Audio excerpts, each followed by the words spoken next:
Hi! Hello viewers. On the previous వీడియోస్‌లో AP డీఎస్సీకి సంబంధించి 2025లో ఎస్ఏ మ్యాథ్స్‌కి సంబంధించి philosophy and general knowledge bits గురించి నేను ఎక్స్‌ప్లెయిన్ చేశాను. ఈ వీడియోలో సైకాలజీ బిట్స్ గురించి ఎక్స్‌ప్లెయిన్ చేస్తాను. మార్నింగ్ షిఫ్ట్ అది కూడా. ఓకే. 12థ్ date morning shift AP DSC 2025కి సంబంధించి ఎస్ఏ మ్యాథ్స్‌లో ఉన్న సైకాలజీ బిట్స్ గురించి అయితే ఎక్స్‌ప్లెయిన్ చేస్తున్నా చూడండి. ఓకే. ముందు వీడియోస్ మీరు చూడాలనుకుంటే please like, share and subscribe చేయండి ఫ్రెండ్స్. అండ్ మీకు ప్రీవియస్ వీడియోస్‌లో జనరల్ నాలెడ్జ్‌కి సంబంధించి 2 వీడియోస్ అండ్ ఫిలాసఫీకి సంబంధించి ఒక వీడియో ఉంటాయి. అవి 2 కూడా చూడండి. అంటే మీకు మొత్తం పేపర్ అనేది ఐడియా వస్తది కదా! సో, ఇట్లా ఇస్తున్నారు అని చెప్పి. సో, అలా మీకు అర్థమైతే మీరు ఇంకా ఎగ్జామ్ బాగా రాయగలరనే ఉద్దేశంతో నేను ఈ వీడియోస్ చేస్తున్నా. ఇప్పుడు ఇంకా రాసేవాళ్ళు ఉన్నారు. ఒకవేళ ఇది ఇప్పుడు యూజ్ కాకపోయినా నెక్స్ట్ వచ్చే అప్‌కమింగ్ ఎగ్జామ్స్‌లో మీకు బాగా యూజ్‌ఫుల్ అవుతుందని నేను అనుకుంటున్నా. So, please subscribe friends and let's get start in the video. First one. ఈ క్రింది వానిలో థార్న్‌డైక్ ప్రతిపాదించిన నియమం కానిది. అదే అభ్యసన నియమం కానిది. ఇక్కడ మనకి 4 ఆప్షన్స్ ఇచ్చారండి. ఫలిత నియమం, పూరణ నియమం, సంసిద్ధత నియమం, అభ్యాస నియమం. యాక్చువల్లీ థార్న్‌డైక్‌కి సంబంధించి 3 నియమాలు ఉంటాయి. 3. అభ్యాస నియమం, సంసిద్ధత నియమం, ఫలిత నియమం అని 3 ఉంటాయి. పూరణ నియమం అనేది ఉండదు. సో, ఆప్షన్ 3 అనేది రాంగ్ అండి. సో, ఈ నియమం కాదు.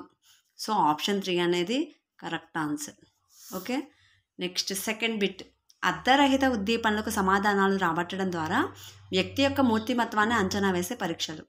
అర్ధరహిత ఉద్దీపనలకు సమాధానాలు రాబట్టడం ద్వారా వ్యక్తి యొక్క మూర్తిమత్వాన్ని అంచనా వేసే పరీక్షలు. నిర్ధారణ మాపనలు, ప్రక్షేపక పరీక్షలు, ప్రశ్నవల్లు, శోధికలు. ఇక్కడ మనకి 4 ఆప్షన్స్ ఇచ్చారు. ఇందులో ఆప్షన్ 2 ప్రక్షేపక పరీక్షలు అనేది కరెక్ట్ ఆన్సర్ అండి. ఓకే. నెక్స్ట్ అనుకరణ అభ్యసనంలో సోపానాల వరుస క్రమం గుర్తించండి. ఇక్కడ మనకు సోపానాలు ఇచ్చారు. నిష్పాదనం, అవధానం, పునర్బలనం, ధారణ. ఈ 4 సోపానాలని మనం వరుస క్రమంలో అమర్చాలి. అది ఏది కరెక్టో చెప్పాలి. యాక్చువల్‌గా అభ్యసనంలో సోపానాల వరుస క్రమం ఏంటంటే అవధానం, ధారణ, నిష్పాదనం, పునర్బలనం. నేనేం చెప్పాను? అవధానం అంటే బి, ధారణ అంటే డి, నిష్పాదనం అంటే ఏ అండ్ పునర్బలనం అంటే సి. సో, బీడీఏసీ అనేవి ఎక్కడున్నాయి? ఇక్కడ ఉన్నాయి.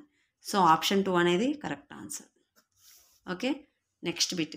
ప్రజ్ఞా పరీక్షలకు సంబంధించి సరైన సమాధానం. ప్రజ్ఞా పరీక్షలు ఉన్నాయి కదా మనకి. వాటి గురించి సంబంధించి సరైన ఆన్సర్ అండి.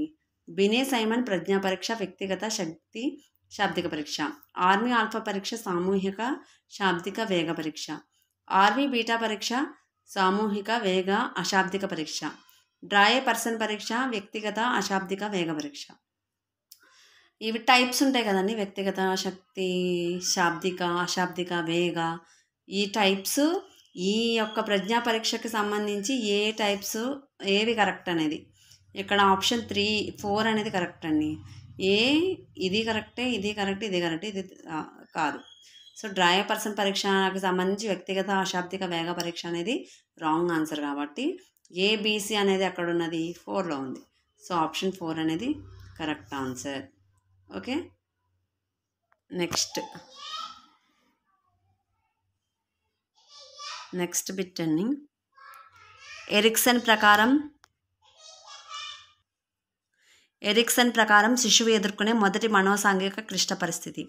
స్వయం ప్రతిపత్తి వర్సెస్ సిగ్గు, నమ్మకం వర్సెస్ అపనమ్మకం, సాన్నిహిత్యం వర్సెస్ ఏకాంతం, చొరవ వర్సెస్ అపరాధం. ఎరిక్సన్ ప్రకారం శిశువు ఎదుర్కొనే మొదటి మనోసాంఘిక క్లిష్ట పరిస్థితి స్వయం ప్రతిపత్తి వర్సెస్ సిగ్గు, నమ్మకం వర్సెస్ అపనమ్మకం, సాన్నిహిత్యం వర్సెస్ ఏకాంతం, చొరవ వర్సెస్ అపరాధం. ఇందులో ఆప్షన్ 2 అనేది కరెక్ట్ ఆన్సర్ అండి. So, option 2 is a correct answer. Next స్మృతి ప్రక్రియకు సంబంధించి సరైన క్రమం. మనకి ధారణ, ఎన్కోడింగ్, జ్ఞప్తికి తెచ్చుకోవడం అనేవి వాటి యొక్క క్రమం తెలుసు కదండి. అందులో కరెక్ట్ ఆన్సర్ ఏంటి? ఫస్ట్ ఎన్కోడింగ్, తర్వాత ధారణ, తర్వాత జ్ఞప్తికి తెచ్చుకోవడం. ఇది సరైన క్రమం. 3 is the correct answer. Next Spearman ప్రకారం వ్యక్తి చేసే అన్ని ప్రజ్ఞాపరమైన కృత్యాల్లో ఉండే కారకం. ప్రత్యేక కారకం, సామాన్య కారకం, పరిసర కారకం, ప్రాదేశిక కారకం. స్పియర్మన్ ప్రకారం వ్యక్తి చేసే అన్ని ప్రజ్ఞాపరమైన కృత్యాల్లో ఉండే కారకం సామాన్య కారకం. Option 2 correct answer.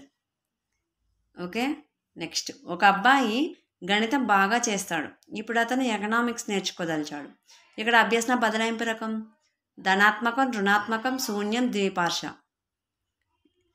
సో ఇక్కడ జరిగే బదలాయింపు ఏంటంటే ధనాత్మకం. ఆప్షన్ 1.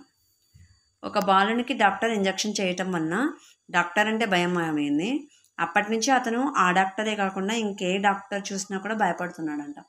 అప్పుడు దాన్ని ఏమంటారు? ఉన్నత క్రమ నిబంధన, కార్యసాధక నిబంధన, ఉద్దీపన సామాన్యీకరణ, ఉద్దీపన విచక్షణ, ఉద్దీపన సామాన్యీకరణ అంటారు. ఆప్షన్ 3. Okay, next bit. ఒక పిల్లవాడు పిల్లితో ఆడుకోవాలనుకుంటున్నాడు, కానీ పిల్లి కరుస్తుందని భయపడుతున్నాడు. అక్కడ అతని సంఘర్షణ ఏంటి? ఉపగమ పరిహార, పరిహార, ద్విపగమ పరిహార. ఇందులో ఆడుకోవాలనుకుంటున్నాడు కానీ కరుస్తుందని భయపడుతున్నాడు. ఆడుకోవాలనుకుంటున్నాడు, ఇది ఉపగమం, ఇది భయపడుతున్నాడు, పరిహారం. సో ఉపగమ పరిహారం. ఆప్షన్ 2 అనేది కరెక్ట్ ఆన్సర్. ఈ వీడియో కనుక మీకు నచ్చినట్లయితే లైక్ చేయండి, షేర్ చేయండి, సబ్స్క్రైబ్ చేయండి. అండ్ అలాగే మీకు తర్వాత వచ్చే వీడియోస్ కూడా రావాలి, చూడాలి అనుకుంటే, నోటిఫికేషన్స్ రావాలి అంటే కంపల్సరీ సబ్స్క్రైబ్ చేయాలి. So please subscribe friends. ఇంకా మీకు ఎస్ఏ మ్యాథ్స్కి సంబంధించి నెక్స్ట్ వీడియోలో నేను బిట్స్ అయితే చేయడం జరుగుతుంది. మ్యాథ్స్ కంటెంట్ గురించి అందులో నేను ఎక్స్ప్లెయిన్ చేస్తాను, అలాగే మెథడాలజీస్ గురించి కూడా. ఫస్ట్ మెథడాలజీ బిట్స్ అయితే వీడియో చేయాలనుకుంటున్నాను. ఓకే, తర్వాత కంటెంట్ ఫాలో అవుదాం. ఇలా ఈ వీడియోస్ ద్వారా ఎస్ఏ మ్యాథ్స్కి సంబంధించి మార్నింగ్ షిఫ్ట్లో 12th డేట్ వచ్చిన మీకు బిట్స్ అన్నీ కూడా నేను ఎక్స్ప్లెయిన్ చేస్తాను. So please like, share and subscribe friends. Thank you for watching. Bye.